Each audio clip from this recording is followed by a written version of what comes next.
Hello guys, আমি Kanika Kayal. Welcome back to my channel Kanika Kayal blogs. বন্ধুরা, আজকে আমরা চলে এসেছি হুগলি জেলার রাধানগরে। কোথায় বলো তো? কার বাড়ি দেখতে? বিখ্যাত বাঙালি, বাংলা তথা সারা ভারতের নবজাগরণের অগ্রদূত রাজা রামমোহন রায়ের বাড়িতে। উনি কিন্তু জন্মেছিলেন 1772 সালে 22শে মে। তো আজ তার জন্মভিটে আমরা পৌঁছে গেছি।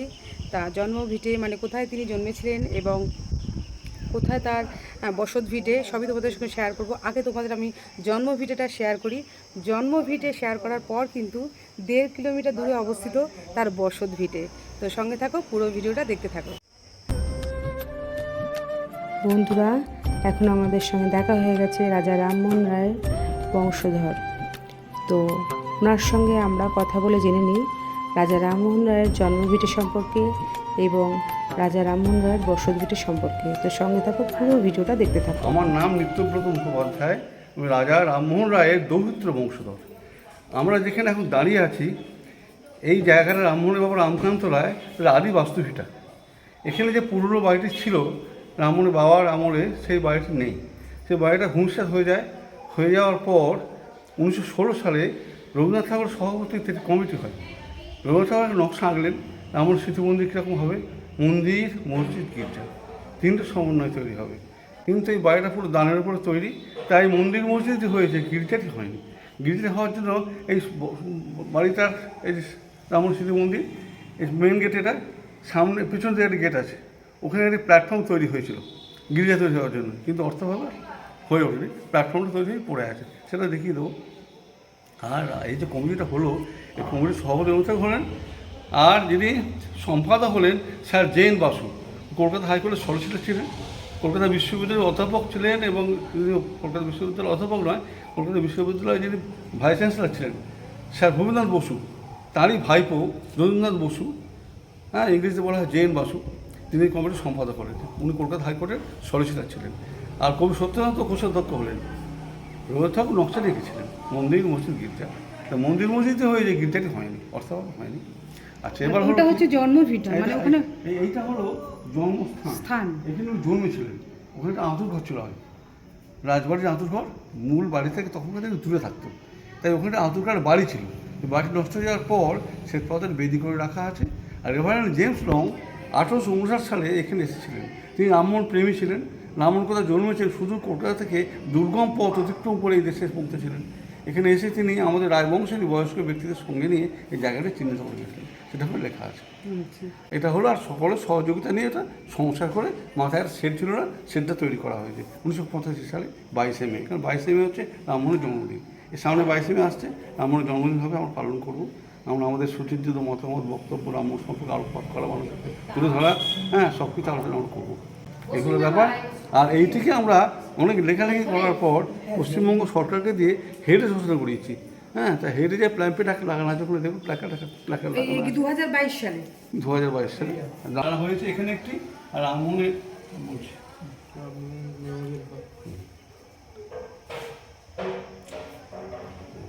এই পশ্চিমবঙ্গ সরকার, আমরা বহু চেষ্টা করে আমাদের কমিটির তরফ থেকে হেরিটেজ ঘোষণা করিয়েছি।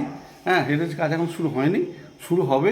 আমি মুখ্যমন্ত্রীকে রিমাইন্ডার দিয়েছিলাম, তো মুখ্যমন্ত্রী সেক্রেটারি উত্তর দিয়েছেন যে your proposal is good, will do the work, but you will take some times, সময় লাগবে, কিন্তু শুরু হবে। এগুলো ব্যাপার। রামমোহন বাবা দ্বিতীয় বাড়ি। রামমোহন বাবা এখানে বাড়ি করেছিলেন। তাঁর পৈতৃক সম্পত্তি যেটা ছিল 25 বিঘে, ওনারা 7 ভাই ছিলেন। তাই রামকান্ত, রামকিশোর, রাম, গৌরহরি, নরহরি, বিষ্ণুরাম, রামরাম করে 7 ভাই ছিলেন। তা কিন্তু রামমোহন বাবার ভাগে মাত্র 25 বিঘে জায়গা। তিনি ভাবলেন যে এইটুকু জায়গায় এক রাজপরিবারের বসবাস ওইটুকু নয়, তাই এখান থেকে 1.5 কিলোমিটার দূরে নাঙ্গুলপাড়া রঘুনাথপুর গ্রামে তিনি 100 বিঘে জমি কেনেন। তিনি সেখানে বিশাল ইমারত তৈরি করেন, রাজাদের বসবাসের বাড়ি, পুকুর, পুষ্করিণী, বিস্তীর্ণ এলাকা জুড়ে আমের বাগান, সেসব করেছিলেন। এখন সব ধ্বংসস্তূপে পরিণত হয়ে গেছে। শুধু রামমোহনের বাবা রামকান্ত রায় জায়গায় পৌঁছে যায়, বাবা ত্যায্যপত্র করেছিল রামমোহন রেখে। রামমোহন তখন এখান থেকে চলে গিয়েছিলেন রঘুনাথপুরে গিয়ে, ওনার পিতৃভূমির পাশে শ্মশান ভূমির একটা বাড়ি করেছিলেন। সেই বাড়িটা এখন ভাঙা দাঁড়িয়ে। রামমোহনের পুরুষরা কনৌজ থেকে এসেছিলেন, এটা কনৌজের ব্রাহ্মণ। কনৌজ কোথায়? উত্তরপ্রদেশ। রাজা হর্ষবর্ধন রাজা ছিলেন উত্তরপ্রদেশ কনৌজ। এই কনৌজ থেকে এসেছিলেন। এই কনৌজের ব্রাহ্মণ ভক্তরামের বংশের আদি পুরুষ। কনৌজ আগত লেখা আছে। এই আদি পরে হোক পরিণত সুমিত্রা পূর্বপুরুষ ইনি রামমোহন নিয়ারেস্ট রামমোহনের প্রপিতামহ ফোর্থ ফাদার কৃষ্ণচন্দ্র বন্দ্যোপাধ্যায়। রামমোহনের পরিবার ছিল অরিজিনালি বন্দ্যোপাধ্যায়, কিন্তু রায়ানুপাতি নবাব বাহাদুর দিয়েছিলেন, মুর্শিদাবাদ নবাব বাহাদুর রায়ানুপাতিতে ভূষিত করেছিলেন। ইনি রামমোহনের ঠাকুরদাদা ব্রজবীর রায়, রামমোহনের বাবা রামকান্ত রায়, রামকান্তের পুত্র রামমোহন, রামমোহনের দুইটি পুত্র রাধাপ্রসাদ রামপ্রসাদ।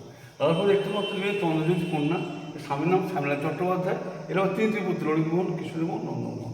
নবপ্রসাদ রায় এই দুই পুত্র হরিণার নিঃসন্তান, দেখুন সন্তানাদি হয়নি, নিঃসন্তান। আমরা এখান থেকে এসেছি, এনার যে মেয়ে আমার ঠাকুমা। আচ্ছা, কিশোরী মোহন মেয়ে আমার ঠাকুমা। ঠাকুমা। এইটা হলো রামমোহনের বাবা রামকান্ত রায়। রামমোহনের ধর্মের অশান্তির ফলে এই রাধানগরের বাড়ি থেকে ত্যাজ্যপত্র বিতাড়িত করলেন 1870 1800 খ্রিস্টাব্দে। তিনি এখান থেকে ওখানে আলাদা বাড়ি করেছিলেন, সে বাড়িটা এখন ভাঙচুর অবস্থায় দাঁড়িয়ে আছে, গেলে দেখতে পাবেন। এইটি হচ্ছে রামমোহনের প্রাথমিক শিক্ষা শুরু হয় রাধানগর নয় পাঠশালায়। বাংলা, ইংরেজি, সংস্কৃত, ফার্সি এখানেই পড়েছিলেন। স্যার রামনারায়ণ সর্বাধিকারী তৎকালীন যুগে কলকাতা বিশ্ববিদ্যালয়ের অধ্যাপক ছিলেন। তিনি এখানে প্রাথমিক বিদ্যালয় করেন, তার নাম সর্বাধিকারী মুন্সি চালায়। হ্যাঁ, এই সর্বাধিকারী মুন্সি চালায় আমরা প্রাথমিক শিক্ষা শুরু হয় এখানেই। বাংলা, ইংরেজি, সংস্কৃত, ফার্সি সব তিনি পড়েছিলেন। পরে এখান থেকে আবার পাটনায় চলে যান বিহারে আরবি ফার্সি পড়তে। আবার ওখান থেকে পরে পড়াশোনা করতে গেলেন কাশিতে গিয়ে সংস্কৃত পড়াশোনা করলেন, করে সেখানকে শ্রেষ্ঠ উপাধি শেষ করে ভক্ত বৈষ্ণব বহুতে ধারণ করে বাড়িতে ফিরে এলেন। বাবা হলেন রামকান্ত রায়, যে ছেলে প্রচলিত সমাজ সংস্কারে বিশ্বাসী ফিরেছে। যুক্তিবাদী রামমোহনে ফিরেছেন, বাবা ভাবতেও পারেননি। বাবার সঙ্গে প্রতিনিয়ত অশান্তি, হ্যাঁ, পৌত্তলিকতা বিরোধী, তিনি মূর্তি পুজোর বিরোধী ছিলেন। ঈশ্বর এক এবং দ্বিতীয়। তিনি বললেন ভগবান হচ্ছে পরমেশ্বর, জগতের আত্মা পরম ভগবান, তিনি জনে জনে বিরাজিত হয়ে আছেন। যেমন স্বামীজি বলেছিলেন, বহুরূপী সম্মুখে তোমার ছাড়ি কোথা তুমি খুঁজেছ ঈশ্বর, যে প্রেম করে সেই জন সেবিছে ঈশ্বর। রামমোহন সে কথাটি একটু অন্যভাবে বলেছিলেন। এইটি হলো সতীদাহতার বিরুদ্ধে আমার প্রতিবাদ, প্রোটেস্ট এগেন্স্ট সতী। সতীকে নিয়ে আসতে শুনেছি তাই পুড়ি মারবে, রামমোহন সশরীর শ্মশানে গিয়ে প্রতিবাদ জানাচ্ছেন। তখনকার দিনে মেয়েদের 15-16 বছর বিয়ে হতো না, 9-10 বছর বয়সে বিয়ে হতো। আর পরিণামে কি অত যুবক পাত্র পাওয়া যাবে কোথায়? পৌলিনী কোথায় প্রকট ছিল, কুল রক্ষা করার জন্য মেয়ের বাবারা বৃদ্ধের হাতে মেয়েকে তুলে দিত। হ্যাঁ, আর বৃদ্ধের মৃত্যু হলে সতীদাহ, সব মেয়েগুলিকে দান করিয়ে দেওয়া হলো তার স্বামী চিতার সামনে। ওরা 100 বেশি বিয়ে করতো, এরা শতাধিক বিয়ে করতো। কোথায় বিয়ে করতো মনে থাকতো না, তার কথা খুঁজতে লেখা থাকতো, সে খুঁজে ওরা শ্বশুর বাড়ি যেত। আর এদের মৃত্যুর পর এদের প্রত্যেক স্ত্রীকে ওই অল্পবয়সী মেয়েগুলোকে জোড়াত করে দাঁড়াতে বলতো চিতার সামনে, আর বৈদিক মন্ত্র উচ্চারণকে বলা হতো তোমরা এক এক করে ঝাঁপতাম। হ্যাঁ, কত কুপ্রথা সমাজের মুখে ছিল। আর যারা অনিচ্ছুক ছিল তাদের জোর করে পুড়িয়ে মারতো, চেপে ধরে স্বামী চিতায়, হ্যাঁ, মোড়া লাঠি দিয়ে ঘিরে নিয়ে গিয়ে জোর করে স্বামী চিতায়।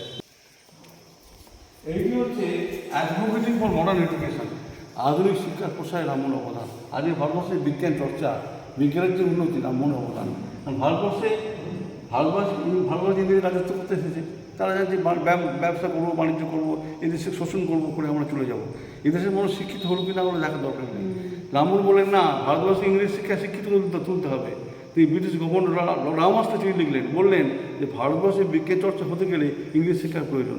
তাই ভারতবর্ষের ধারে বিশ্বের দরবার থেকে বিচ্ছিন্ন হয়ে থাকবে, ভারতবর্ষে বিজ্ঞান চর্চা হবে না যদি ইংরেজি শিক্ষার ব্যবস্থা ভারতবর্ষে না করা হয়। লর্ড রামাস রামমোহনের কথা শুনেছিলেন, তিনি রামমোহনকে রেসপেক্ট করতেন, রামমোহনের কথা শুনেছিলেন, তাই এদেশে শুরু হলো ভারতবাসীদের ইংরেজি শিক্ষার ব্যবস্থা। হ্যাঁ, তারপর বিজ্ঞান চর্চা শুরু হয় ভারতবর্ষে। আজকে যে বিজ্ঞান তথা চিকিৎসা বিজ্ঞানের উন্নতি, রামমোহন অবদান। এই যে হল রামমোহন লিগ অফ নেশনসে বক্তৃতা দিচ্ছেন, লিগ অফ নেশনস। সোজা কথা, সেকেন্ড ওয়ার্ল্ড ওয়ারের পর সারা পৃথিবীর বড় বড় দেশগুলো বললো যে একটা সম্মিলিত একটা জাতিসংঘ তৈরি হওয়া দরকার, কারণ দেশ ধ্বংসের পথে চলে যাচ্ছে নাহলে পরে যুদ্ধ বিগ্রহের কারণে। তাই জন্য তারা জাতিসংঘ তৈরি করলো। সেখানে আমার বলছে জাতিসংঘ গঠন করলো। রামমোহন সেখানে বলছেন দ্বিতীয় বিশ্বযুদ্ধের পর, হ্যাঁ, রামমোহন সেখানে বিশ্ব মানবতার কথা বলছেন। রামমোহন বলছেন all mankind and one great family of which numerous nations and tribes existing are only various branches. সমগ্র বিশ্বে মানবজাতি একটিমাত্র পরিবার, আর বিভিন্ন জাতি উপজাতি এই মহাপরিবারের এক একটি শাখা প্রশাখা। হিন্দু হও, জৈন হও, বৌদ্ধ হও, মুসলমান হও, খ্রিস্টান হও, আমরা সকলে এক পরিবারের লোক।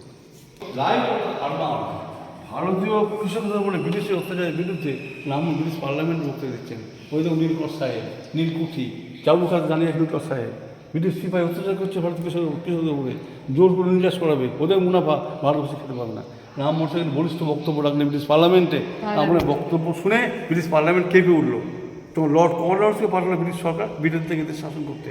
তিনি এখানে এসে চাষিদের নিয়ে বসে আর চুক্তি করলেন, তার নাম চিরস্থায়ী বন্দোবস্ত। 1793 সেটা হয়েছে। আধুনিক ভারতের উপকার রামমোহন রায় শিক্ষা দীক্ষা সাহিত্য বিজ্ঞান চর্চা, যুদ্ধের বিরুদ্ধে শান্তি, ওই দেখুন মন্দির মসজিদ গির্জা সর্বধর্ম সমন্বয় করা বলা হবে। এই মন্দির সব ধর্ম এক, সেটা বোঝানো হয়েছে। এইটি হচ্ছে রামমোহন সতীদাহ প্রথা বিলোপ করলেন লর্ড বেন্টিংকে বুঝিয়ে আইন করে ভারতবর্ষের সমস্ত ধর্মগ্রন্থকে ইংলিশ ট্রান্সলেট করলেন। তিনি দেখালেন ভারতবর্ষের কোনো ধর্মগ্রন্থে লেখা নেই স্বামীর জ্বলন্ত চিতা স্ত্রীকে পুড়িয়ে মারার কথা, বার্নিং উইডো, কোনো জায়গায় লেখা নেই। বেন্টিং কনভিন্স করলেন, তাই বেন্টিং চলে গেলেন ইংল্যান্ডে। ইংল্যান্ড থেকে বেন্টিং ফিরে এসে প্রেসিডেন্সিতে ঘোষণা করলেন, সতীদাহ প্রথা বিলোপ আইন পাস করলেন। হ্যাঁ, আপনার হচ্ছে সেই সময়তে রামমোহন হয়ে গেল কি না, তার বিরুদ্ধে আবার প্রতিবাদ শুরু হয়ে গেল। এদেশের গোনা হিন্দু সমাজ বলো না, এটা এই প্রথাটা খুব ভালো ছিল, এটা হলো সতীর জন্ম হচ্ছিল, এটা পুনর্বহাল করতে হবে। এটা অ্যাপিল করলো প্রিভি কাউন্সিলে। এখন সুপ্রিম কোর্ট সর্বোচ্চ আদালত, তখন হচ্ছে প্রিভি কাউন্সিল ইংল্যান্ডে। সেটা রামমোহন সেটা বক্তব্য রাখছেন। ওদের পক্ষের উকিল একজন গেল, সংরক্ষণবাদীদের পক্ষের উকিল শোভাবাজারের রাজা বিনয় কৃষ্ণ দেব বাহাদুর, রাধাকান্ত দেব, হ্যাঁ, রসিকৃষ্ণ বলে বললো না, এটা ভালো কথা ছিল। ওরাই অ্যাপিল করলো। ওরা তখন করলো কি, নিজেরা গেল না, কালা পানি পারলে কাজ চলে যাবে, সাহেবকে পাঠিয়ে দিল, সাহেব উকিলকে পাঠিয়ে দিল। হ্যাঁ, তার নাম লর্ডের বেথি, তাকে পাঠিয়ে দিল। বেথি সমুদ্র যাত্রার সময় বেথির জাহাজ সমুদ্রে ডুবে গেল, বেথির প্রাণে বেঁচে গেল, নদীটা ভেসে চলে গেল সমুদ্রের জল। সেখানে বেথি উপস্থিত হলো কোর্টে, রামমোহনের বক্তব্য রাখছেন। এখানে জুরির বিচারে 2-1 ভোটে রামমোহনের জয় হলো, সবিতা চিরতরে হয়ে গেল, কিন কন্টেস্ট, প্রচণ্ড লড়াই। তার সলিদাবাদ রথ হয়েছিল কবে? 1829 খ্রিস্টাব্দ, হ্যাঁ, 4 ডিসেম্বর। আইন 1829 খ্রিস্টাব্দে 4 ডিসেম্বর এই সতীদাহ প্রথাটা রদ হয়েছিল, উইলিয়াম বেন্টিংয়ের সাহায্যে উচ্ছেদ হয়েছিল। এইটি রামমোহন ছিলেন একেশ্বরবাদী। রামমোহন ওম তৎসৎ পরমাত্মার নাম, পরমেশ্বর জগতের আত্মা, পরমেশ্বর ভগবান, তিনি মানুষের মধ্যে বিরাজিত। ওম তৎসৎ একটাই নাম ভগবানের, পরম ব্রহ্ম, একবার দ্বিতীয়, ঈশ্বর একবার দ্বিতীয়, ব্রহ্ম নিরাকার, ব্রহ্মের কোনো রূপ নেই। এই রামমোহন বিদেশ চলে যাচ্ছেন, last journey father of India, Bharat প্রতীকের অন্তিম যাত্রা মেদিনীপুরের খেজুরিঘাট সমুদ্র বন্দর, মেদিনীপুরের ম্যাপ, মেদিনীপুরের খেজুরিঘাট সমুদ্র বন্দর, এই সমুদ্র তীর, এর বালুকা রাশি। রামমোহন একের পর এক পদবিক্ষেপে এগিয়ে চলেছেন ব্রিটিশ জাহাজ অ্যালবিয়ন কোম্পানির জাহাজের দিকে। সেই অ্যালবিয়ন কোম্পানির জাহাজের সাথে তিনি ইংল্যান্ড চলে গেলেন। ইংল্যান্ড রওনা হওয়ার একদিন আগে তিনি সেখানে পৌঁছেছিলেন মেদিনীপুর খেজুরঘাটে। সেখানে ওল্ড পোস্ট অফিস একটি আছে সমুদ্র তীরে, তার দোতলায় উনি হল্ট করেছিলেন, রেস্ট নিয়েছিলেন। তার পরের দিন অ্যালবিয়ন জাহাজ, ব্রিটিশ জাহাজ, তার নাম অ্যালবিয়ন, তাতে চলে ইংল্যান্ড রওনা হলেন। ইংল্যান্ডে তিনি ব্রিস্টল শহরে পৌঁছালেন। ব্রিস্টলে পৌঁছানোর পর 1833 খ্রিস্টাব্দ, 1830-এ গেলেন, 1833 খ্রিস্টাব্দ, হ্যাঁ, 27 সেপ্টেম্বর তিনি পরলোকগমন করলেন। রামমোহন যখন ইংল্যান্ডে গেলেন, তিনি সেখানে ষষ্ঠ জন তখন ইংল্যান্ডের রাজা, তার সাথে দেখা করতে গেলেন ব্রিটিশ রাজ দরবারে। আর তিনি কুইন ভিক্টোরিয়ার সঙ্গে ডিনার করেছিলেন, নৈশ বসেছিলেন। যখন তিনি ষষ্ঠ সাথে দেখা করতে গেলেন ইংল্যান্ডে ব্রিটিশ রাজ দরবারে, তখন তার প্রতিভায় মুক্ত হয়ে ব্রিটিশ রয়্যাল আর্টিস্ট লর্ড বিক্স এই ছবিটি, প্রায় আজ থেকে 200 বছর আগে, 250 বছর আগে।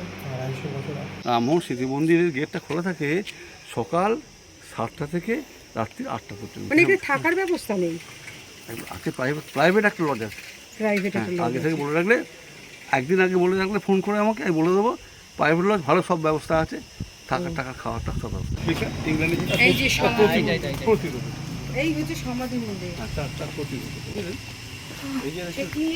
ইংল্যান্ডে যে সমাধি জায়গাটা আছে তাকে সমাধিস্থ করেছিল ইংরেজরা প্রথম স্টেপলটন ক্লাবে। তারপর 10 বছর পর দাদা সেখানে গেলেন, গিয়ে তার কফিনটি তুলে আর্নল্ডস ভেল বলে একটা জায়গায় সমাধিস্থ করেছিল রামমোহনকে।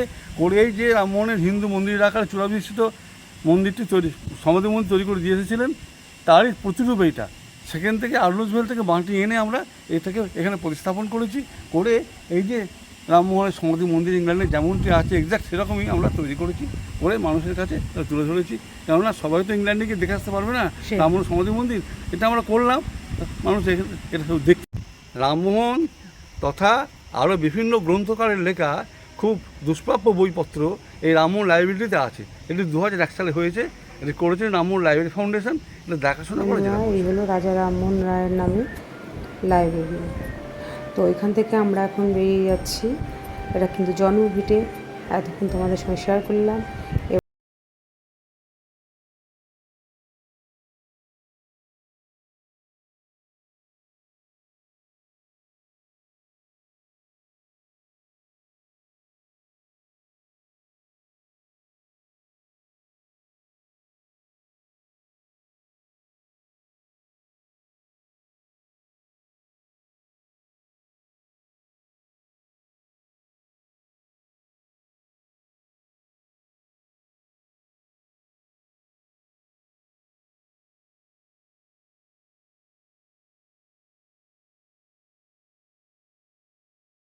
এখানে ঢুকতে কিন্তু প্রবেশ মূল্য লাগে, মাথা পিছু 10 টাকা লাগে।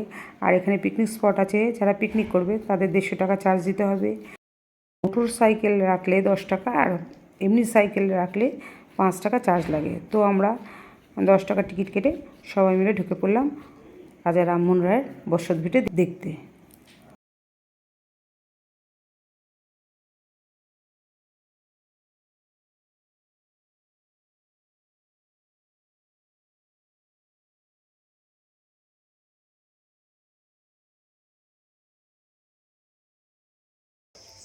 রামমোহনের বড় বৌদি অর্থাৎ জ্যেষ্ঠ ভ্রাতা জগমোহন রায় তার স্ত্রী অরগমঞ্জরী দেবীকে তাঁর ইচ্ছার বিরুদ্ধে জোর করে সতীদাহ করা হয়েছিল। এইটি সতীদাহের শ্মশান। এইটি হচ্ছে শুধু রাজবাড়ির সামনে শ্মশানটি থাকতো, এখানেতে কিন্তু এই গ্রামের বিভিন্ন সতী যারা স্বামীর মৃত্যুর পর বিধবা হয়ে যেত, তাদেরকে জোর করে নিয়ে এখানে সতীদাহ করা হতো। কেমন রামমোহন এখানেতে তখন অনুপস্থিত, তখন তার বড় বৌদিকে সতীদাহ করা হলো, অরগমঞ্জরী দেবীকে। তিনি তখন রংপুরে ছিলেন। ব্রিটিশ যিনি সিভিলিয়ান জন ডিগবি তার পার্সোনাল মুন্সি হিসেবে চাকরি করছেন। রামমোহন কিছুদিন ব্রিটিশ সরকারের চাকরি বাকরি করেছেন ও কিছুদিন লগ্নির ব্যবসাও করেছেন, ব্রিটিশ সিভিলিয়ানের টাকা ধার দিতেন। যাই হোক, তখন তিনি ইংল্যান্ডে, তখন তিনি ছিলেন রংপুরে। তখন তিনি সেখান থেকে খবর পেয়ে যখন এলেন এখানেতে সব শেষ হয়ে গেছে তখন। এইখানেতেই তিনি 1811 খ্রিস্টাব্দে এই সতীদাহ প্রথা বিলোপের জন্য সংকল্প গ্রহণ করেছিলেন। সেটি এখানে লেখা আছে বেদির ওপরে, আমরা দেখতে পাবো।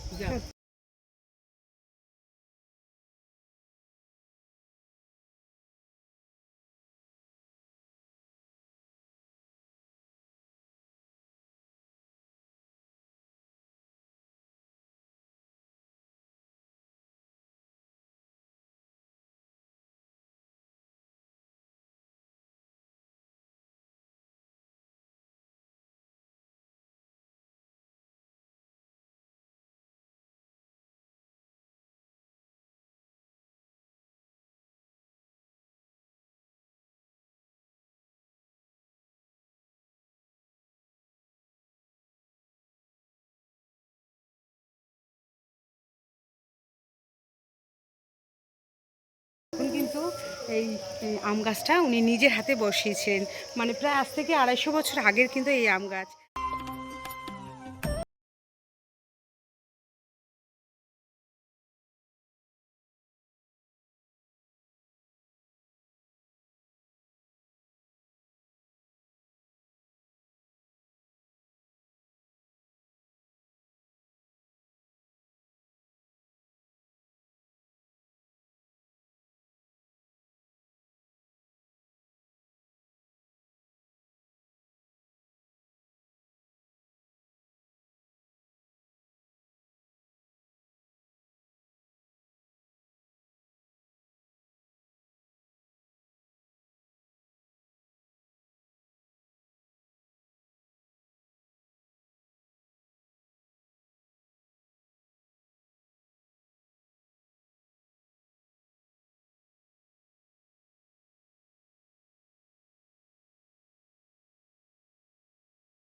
যেখানে রাজা রামমোহন রায় বড় বৌদি অলোক মঞ্জুরি দেবীকে লাল পেরে পুকুরে স্নান করিয়ে লাল পেরে শাড়ি পরিয়ে মঙ্গলগড় হাতে দিয়ে বৈদিক মন্ত্র উচ্চারণে সতী হতে উদ্বুদ্ধ করা হয়েছিল।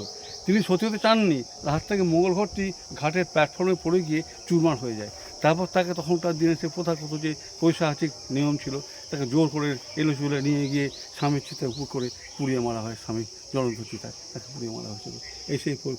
সেই ঘাট ঐতিহাসিক সত্যদাহ সেই ঘাটের এটা সেই একটা এই দিক আজ সবাই দেখতে পাচ্ছেন আপনারা। হ্যাঁ, সেই পৈশাচিক সত্যদাহের স্বাক্ষর বহন করছে এই ঘাট। এটা ছিল রাজবাড়ির খিড়কি ঘাট ছিল।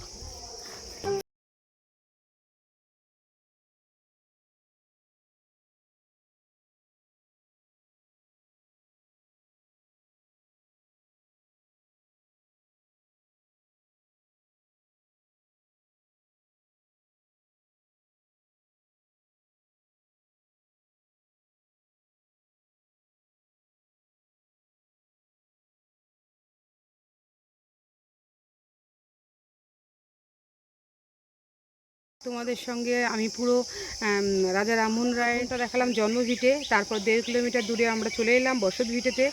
দুটো ভিডিও তোমাদের সঙ্গে শেয়ার করলাম। তো আজকের ভিডিওটা তোমাদের কেমন লাগলো অবশ্যই লাইক কমেন্ট শেয়ার করতে ভুলো না। যারা আমাকে এখনো সাবস্ক্রাইব করোনি প্লিজ বন্ধুরা আমার চ্যানেলটিকে সাবস্ক্রাইব করো। সাবস্ক্রাইব করে পাশে বেল আইকনটা ক্লিক করতে ভুলো না, কারণ আমি যা নতুন ধরনের নানান ধরনের ব্লগ সেশনটা চলে যাবে। তো আজকের ভিডিওটা ভালো লাগলে অবশ্যই কিন্তু লাইক কমেন্ট শেয়ার করতে ভুলো না, কারণ এটা কিন্তু আমাদের আজ থেকে 250 বছর আগে ভারতের নবজাগরণের অগ্রদূত কিন্তু এই রাজা রামমোহন রায় ছিলেন। তো এই ভিডিওটা অবশ্যই মিস করো না, দেখো, এবং যারা এখনও আসেনি তারা কিন্তু অবশ্যই চলে এসো দেখতে। তো প্রত্যেক দিন খোলা, সকাল 8টা থেকে বিকেল 4টে পর্যন্ত প্রত্যেক দিন খোলা, চলে এসো। তো ঠিকানা আসবে তারকেশ্বর থেকে নেবে, ওখান থেকে অথবা টোটো ধরে 24 কিলোমিটার দূরে কিন্তু এই রঘুনাথপুর বসতভিটে এবং জন্মভিটে অবস্থিত চলে আসবে। তারকেশ্বর থেকে বাসও আছে, বাসে করেও তোমরা চলে আসতে পারো। রামমোহন মেমোরিয়ালে যাবো, আর নাহলে অটো বা টোটো ধরেও চলে আসতে পারো 24 কিলোমিটার দূরে এই রাধানগর। এখন আমরা রঘুনাথপুরে আছি, জন্মভিটেটা হচ্ছে তোমার রাধানগরে, সেখান থেকে 1.5 কিলোমিটার দূরে আমরা বসতভিটে আছি রঘুনাথপুরে। তো এই দুটোই কিন্তু পাশাপাশি, তো চলে এসো, আসবে যখন দুটোই দেখবে। তো ভীষণ ভালো লাগবে, আমার তো ভীষণ ভালো লাগছে, মানে একটা অদ্ভুত ভেতরে একটা ফিলিংস হচ্ছে, যেটা আমি বলে বোঝাতে পারছি না। তোমরা এসে ফিল করতে পারবে যে সেই আজ থেকে 250 বছর আগের স্মৃতি, তার যে সমস্ত কিছু জন্মভিটে সমস্ত কিছু, সেই বাগান বাড়ি সব ফিল করছি, দেখছি এবং তোমাদের সঙ্গে শেয়ার করলাম। তো বাই, আজকের মতন বিদায় নিচ্ছি।